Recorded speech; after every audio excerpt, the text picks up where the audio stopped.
अस्सलाम वालेकुम, welcome back to our channel aspirant. तो बेसिकली आज की वीडियो में हम जो है पंजाब टेक्स्ट बुक बोर्ड के एक्सरसाइज क्वेश्चन को डील करेंगे, जो कि चैप्टर में वन मेजरमेंट क्वेश्चन को डील करेंगे।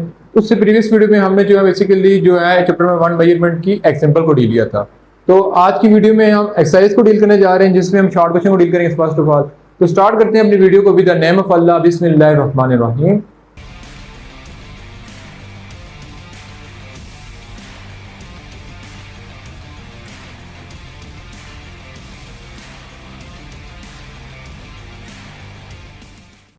और आज सबसे पहले अपने क्वेश्चन की स्टेटमेंट की तरफ कि फर्स्ट क्वेश्चन की स्टेटमेंट क्या है।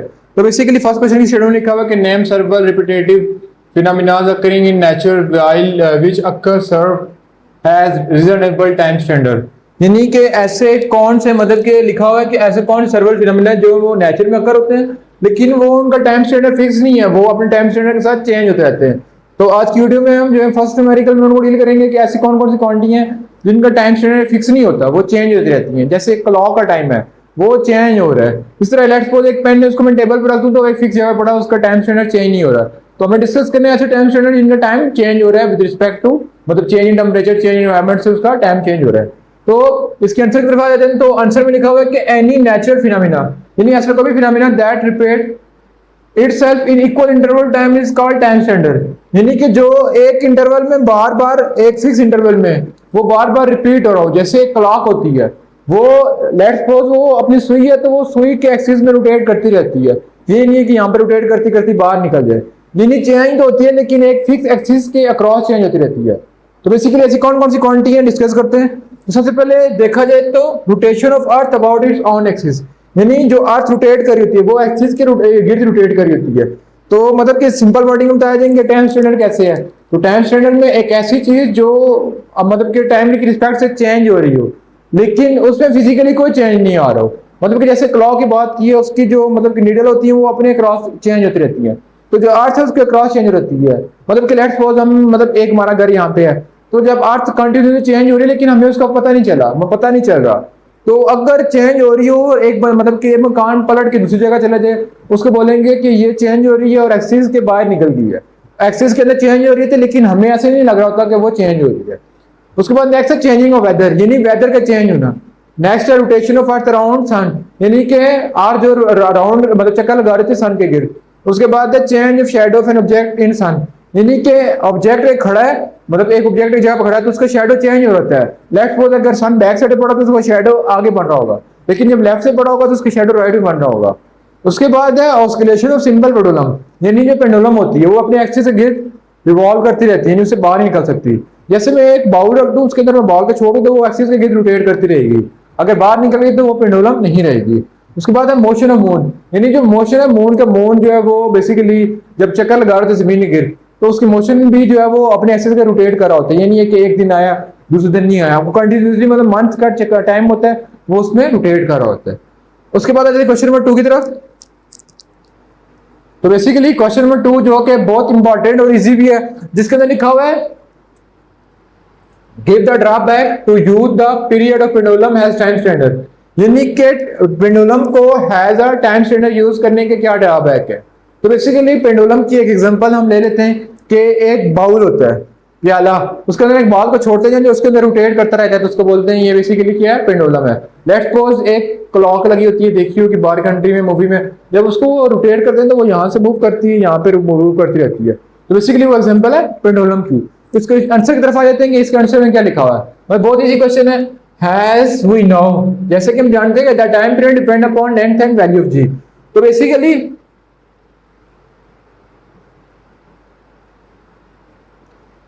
तो हम देखा जाए तो हमारे पास जो है वो t is equal to 2 pi under root L over G है। तो इसे देखा जाए तो हमारे पास टाइम पीरियड ये तो बेसिकली कांस्टेंट क्वांटिटी है, यानी अगर देखा जाए इसके डायरेक्ट रिलेशन की बात की जाए तो t direct relation with under root L with G, यानी t का डायरेक्ट रिलेशन है किसके साथ, लेंथ के साथ डायरेक्ट रिलेशन है और g के साथ इनवर्स रिलेशन है। तो अब बेसिकली टाइम पीरियड किस चीज पे डिपेंड कर रहा है, एक लेंथ पे डिपेंड कर रहा है और दूसरा ग्रेविटी पे डिपेंड करता है। तो हैज वी नो अगर दो चीजों के दरमियान जो है वो डायरेक्ट रिलेशन हो तो एक चीज को बढ़ाना दूसरी ऑटोमेटिकली बढ़ जाती है, लेकिन अगर दो चीजों के दरमियान इनवर्स रिलेशन हो तो एक बढ़ेगी और दूसरी ऑटोमेटिकली कम हो रही होगी। मतलब कि अगर हम लेंथ को बढ़ाएंगे तो डायरेक्ट रिलेशन है टाइम पीरियड के साथ, तो टाइम पीरियड ही बढ़ेगा, लेकिन अगर ग्रेविटी को बढ़ाएंगे तो टाइम पीरियड कम हो जाएगा।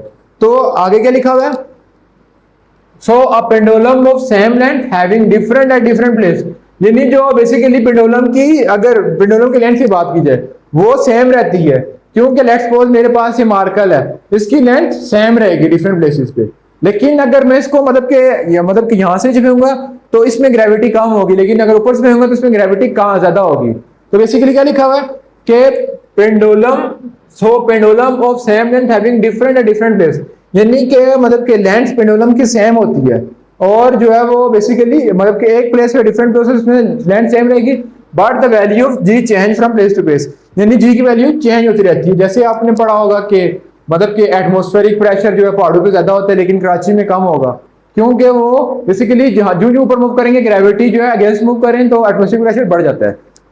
उसके बाद नेक्स्ट टाइम की तरफ आते हैं कि the time period of pendulum also affected by air resistance, ये टाइम पीरियड आल्सो इफेक्ट करता है एयर रेजिस्टेंस की वजह से। इसकी एग्जांपल सिंपल ले लेते हैं कि लेट्स सपोज एक पेज ले लेता हूं, अगर पेज को मैं अगर हवा तेज से उसको उड़ाऊंगा तो वो ज्यादा दूर जाके रहेगा क्योंकि एयर रेजिस्टेंस है, लेकिन अगर मैं एक मतलब कि ऐसी जगह छोड़ूंगा जहां पे वैक्यूम, जहां पे हवा नहीं होगी तो वो का मतलब डायरेक्ट आगे नीचे गिरेगा। तो बेसिकली ये डिफरेंस आता है ड्यू टू एयर रेजिस्टेंस। उसके बाद लास्ट पॉइंट में मूव करते हैं कि मतलब कि लास्ट पॉइंट में लिखा हुआ है कि समर में जो है वो हर चीज की लेंथ बढ़ जाती है, तो मतलब के सो पेंडुलम वापस चेंज हो रहा है, इंक्रीज और डिक्रीज हो रहा है। अब कैसे इंक्रीज हो डिक्रीज हो जाता है, मतलब लेंथ कैसे बढ़ जाती है, तो आपने देखा होगा गली में जो है वो वायर लगी होती है, मतलब कि जो बिजली की तारें लगी होती है पाकिस्तान में, जो 4 वायर मतलब गली में लगी होती है जिससे हमारे जो है वो घरों में बिजली ट्रांसपोर्ट हो रही होती है। तो जो ट्रांसपोर्ट हो रही है तो बेसिकली उसमें जो 4 वायर होती हैं सर्दियों में वो कॉन्ट्रैक्ट हो जाती हैं, यानी सर्दियों में हर चीज सुकड़ के रह जाती है, तो वो इतनी मूवमेंट नहीं करती। तो अगर किसी चीज को लेट्स सपोज मेरे पास कोई चीज है, मेरे पास पेन है या मेरे पास कोई प्लास्टिक की चीज है या कोई रबर की चीज है, जब उसको मैं जो है वो धूप में रखूंगा तो वो क्या हो जाएगी, वो उसमें थोड़ी बहुत स्ट्रेचनेस आ जाएगी। तो इसी वजह से जो है वो गर्मियों में जो है वो जो बार 4 वाली होती है वो मतलब कि क्या हो जाती है, उसमें स्ट्रेच आ जाती है, वो बेंड हो जाती हैं, जिनकी वजह से जब बिजली चलती है तो वापस में जो है वो करंट प्रोड्यूस करती हैं। तो उसके बाद मूव करते हैं नेक्स्ट क्वेश्चन की तरफ। तो बेसिकली इस क्वेश्चन में क्या बात की है कि पेंडुलम जो है वो टाइम स्टैंडर्ड नहीं है, क्यों, क्योंकि हर जगह पे जो है वो ग्रेविटी सेम नहीं रहती और गर्मियों में जो है वो लेंथ भी चेंज होती रहती है। उसके बाद मूव करते हैं नेक्स्ट क्वेश्चन की तरफ। तो बेसिकली इस क्वेश्चन में लिखा हुआ है why do we find it useful to have 2 unit for amount of substance the kilogram and mole, के लिखा हुआ है कि अमाउंट ऑफ सब्सटेंस के 2 यूनिट हैं, किलोग्राम और मोल, क्या ये दोनों यूनिट यूज होते हैं और अगर यूज होते हैं तो कहां कहां यूज होते हैं। तो इसके आंसर को डिस्कस कर लेते हैं। बेसिकली लिखा हुआ है कि both are use for amount of substance, यानी दोनों के दोनों यूनिट है अमाउंट ऑफ सब्सटेंस के। तो फर्स्ट हम किलोग्राम को डील कर लेते हैं कि किलोग्राम अमाउंट ऑफ सब्सटेंस में कहां यूज होता है, और नेक्स्ट में हम डील कर लेते हैं मोल को, तो मोल हमारे पास अमाउंट ऑफ सब्सटेंस में कहां यूज होता है। We use term kilogram at macro level, यानी कि जो किलोग्राम को यहाँ कहाँ यूज करते हैं, यहाँ पे मैक्रो लेवल, यानी जहाँ पे लार्ज क्वांटिटी की मेजरमेंट करते हैं वहां पे हम जो है किलोग्राम को यूज करते हैं। 1 kilogram of different substance contain different mole, यानी कि लेट्स सपोज एक किलोग्राम ऑफ जो है वो मतलब कि लेट्स शुगर की बात कर लेते हैं, या 1 किलोग्राम ऑफ सॉल्ट, उसके डिफरेंट मॉलिक्यूल होंगे, शुगर के डिफरेंट मॉलिक्यूल होंगे। जैसे हम जो है वो केमिस्ट्री में एवोगैड्रो नंबर पढ़ते थे कि H2O के अलग मतलब के मॉलिक्यूल होते थे, उसके बाद H2 गैस के अलग मॉलिक्यूल होते थे। उसके बाद it is use for large amount of substance, यानी ये मैक्रो लेवल पे यूज होता है, लार्ज अमाउंट ऑफ सब्सटेंस जहां पे मेजर करने थे वहां पे हम किलोग्राम को यूज करते हैं। It is use specific amount of mass without considering atom और मॉलिक्यूल प्रेजेंट इन इट। तो जब हम किसी चीज की मेजरमेंट कर रहे होते हैं तो उसमें हम मॉलिक्यूल और एटम को मेजर मतलब कि उसको इग्नोर कर देते हैं, क्योंकि हम मेजरमेंट करें तो डिफरेंट मॉलिक्यूल की डिफरेंट जो है मॉलिक्यूलर मास और एटॉमिक मास होता है। उसके बाद लास्ट कहते हैं कि मोल कहाँ यूज होता है। बेसिकली वो मैक्रो लेवल पे यूज होता है, ये माइक्रो लेवल पे यूज होता है, वो लार्ज स्केल में यूज होता है, ये स्मॉल स्केल में यूज होता है। It is use where fix number of atom, यानी वो यहाँ पे मतलब कि उसमें क्या था कि वो जहाँ यूज होता है वहां पे डिफरेंट एटम और मॉलिक्यूल थे, लेकिन इसमें जो है फिक्स नंबर ऑफ एटम और मॉलिक्यूल है, क्योंकि हैज वी नो के एक एटम में उतनी मॉलिक्यूल होते हैं और मतलब कि डिफरेंट क्वांटिटी बेशक, तो अगर वो 1 एटम है तो उसमें सेम नंबर ऑफ मॉलिक्यूल और एलिमेंट होंगे। सो 1 mole of any substance contain same number of atom और मॉलिक्यूल, यानी अगर 1 मोल होगा तो वो सारे के सारे में सेम नंबर ऑफ एटम और मॉलिक्यूल होंगे। उसके बाद मूव करते हैं नेक्स्ट क्वेश्चन की तरफ, क्वेश्चन नंबर 4 की तरफ। जिसमें लिखा हुआ है कि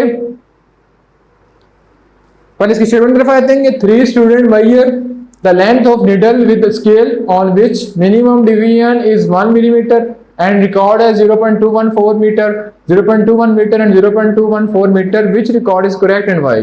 तो बेसिकली इसमें क्या लिखा हुआ है कि इसमें हमारे पास 3 स्टूडेंट डिफरेंट मेजरमेंट कर रहे हैं। तो बेसिकली जो फर्स्ट स्टूडेंट मेजरमेंट कर रहा है और लीस्ट काउंट उसका क्या है बेसिकली, तो पहले इसको हम देख लेते हैं। लीस्ट काउंट हमारे पास जो मेंशन है क्वेश्चन में लिखा हुआ है 1 मिलीमीटर। उसके बाद लिखा हुआ है कि रिकॉर्ड है 0.214 मीटर, 0.21 मीटर, 0.214 मीटर। तो ये मिलीमीटर में, तो इसको हम पहले कन्वर्ट कर रहे थे मीटर में। 1 × 10⁻², मिली होता है 10⁻3, तो जब इसको कर लेंगे तो 0.001 मीटर आ जाएगा। तो बेसिकली अब हम जब बात करते हैं सिग्निफिकेंट डिजिट की, तो जब सिग्निफिकेंट डिजिट की बात करते हैं तो हमने एग्जांपल में भी पढ़ा था और जो है वो एक्सरसाइज में पढ़ा था कि जब हम सिग्निफिकेंट डिजिट की बात करते हैं तो अगर हम कर रहे होते तो उसको हम काउंट करते हैं कि डेसिमल के बाद कितने नंबर आ रहे होते हैं, वहां तक हम उसको मतलब कि उसमें कितने जो है वो नंबर ऑफ सिग्निफिकेंट डिजिट आते हैं और जो डेसिमल के बाद कितने नंबर आते हैं उसको वहां तक राउंड ऑफ कर लेते हैं। तो बेसिकली डेसिमल के बाद 1 2 3 यानी 3 नंबर आ रहे हैं, तो नंबर वो वाला सही होगा जिसमें डेसिमल के बाद 3 होगा और जिसको ज्यादा होंगे वो रॉन्ग हो जाएगा। तो बेसिकली इसमें डेसिमल के बाद 1 2 3 4 तो ये गलत हो गया, 1 2 इसमें 2 आ रहे हैं, 1 2 3 4 तो ये मेजरमेंट करेक्ट हो जाएगी। तो the correct reading is 0.214 metre. Okay, उसके बाद फर्दर कहते हैं because the least count of scale of 1 millimetre और जब इस लीस्ट काउंट को 1 मिलीमीटर कन्वर्ट करेंगे मीटर में तो 0.01 मीटर आ जाएगा। Thus length is measured up to 3 decimal, तो जो इसकी लेंथ है वो 3 डेसिमल तक है, तो उसने आंसर को एक्यूरेट लेंगे जो 3 डेसिमल तक होगा। तो बेसिकली आए थे क्वेश्चन नंबर 5 की तरफ जिसमें लिखा हुआ कि and what thing is that a chain is only a strong as its weak. ये एक चेन उतना ही स्ट्रांग होता है उसकी वीक्स होते हैं उसके लिंक। यहाँ पे लिंक आ गया बेसिकली, तो ये लिंक लिखने जा रहे थे, यानी उसके लिंक इतने स्ट्रांग होते हैं और उतने ही वीक होते हैं। What an of statement can you make regarding experiment data used in computation, यानी जो ऊपर स्टेटमेंट लिखी है इससे आप क्या जो है वो एक्सपेरिमेंटल रिगार्डेशन लेते हैं। बेसिकली इसके आंसर हो जाते हैं the analogous statement regarding experiment data used in computation is result obtained from an experiment data is used only accurate as its least accurate reading. तो बेसिकली अगर किसी चीज की हम स्ट्रेंथ की बात की जाए तो बेसिकली क्या हो जाएगा कि is only has accurate it's accurate least accurate reading, कि उसमें जो सबसे मतलब कि जो लीस्ट एक्यूरेट रीडिंग है वो कितनी है, तो उसकी वजह से हम बता सकते हैं कि वो चीज कितनी स्ट्रांग और कितनी वीक है। उसके बाद ये नेक्स्ट में लिखेंगे कि a result obtained by mathematical computation of experiment data is only as much accurate as its least accurate reading in experiment data। तो किसी भी एक्सपेरिमेंट डाटा को डील करने से पहले हम उसकी लीस्ट एक्यूरेट रीडिंग देख लेते हैं।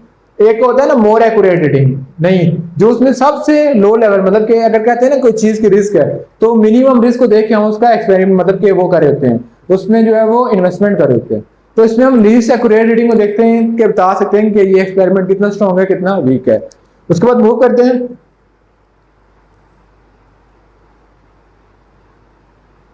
नेक्स्ट क्वेश्चन की तरफ आ जाते हैं, क्वेश्चन नंबर 6 की तरफ जिसके अंदर लिखा हुआ है कि the period of simple pendulum is measured by stopwatch, यानी हम जो है वो सिंपल पेंडुलम को मतलब कि स्टॉपवॉच से टाइम पीरियड रीडिंग ले रहे हैं।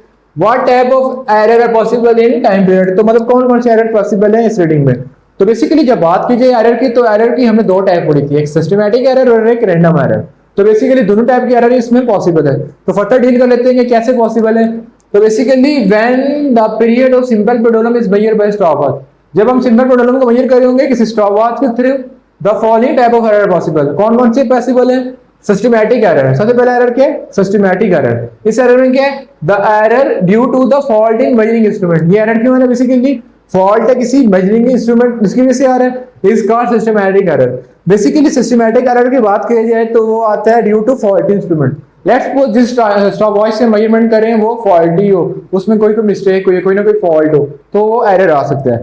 तो बेसिकली लिखा हुआ है दूसरा कि the error due to faulty procedure of an observer, तो जो सिस्टमैटिक एरर रहता है वो error due to faulty instrument, और जो रैंडम एरर आता है वो बेसिकली एरर ड्यू टू जो बंदा मेजरमेंट कर रहा है उसको सही मेजरमेंट का नहीं पता या वो रॉन्ग मेजरमेंट कर रहा है। तो बेसिकली रैंडम एरर को डील कर लेते हैं, ये personal error the error due to faulty procedure of an observer, यानी जो प्रोसीजर मतलब कि बंदा मेजर कर रहा है वो फॉल्टी, यानी स्टॉप वॉच को पहले प्रेस कर रहा है, ये बाद में प्रेस कर रहा है, या एंड हुआ है तो उसने पहले प्रेस कर दिया रॉन्ग प्रेस कर दी, इज कॉल्ड पर्सनल एरर।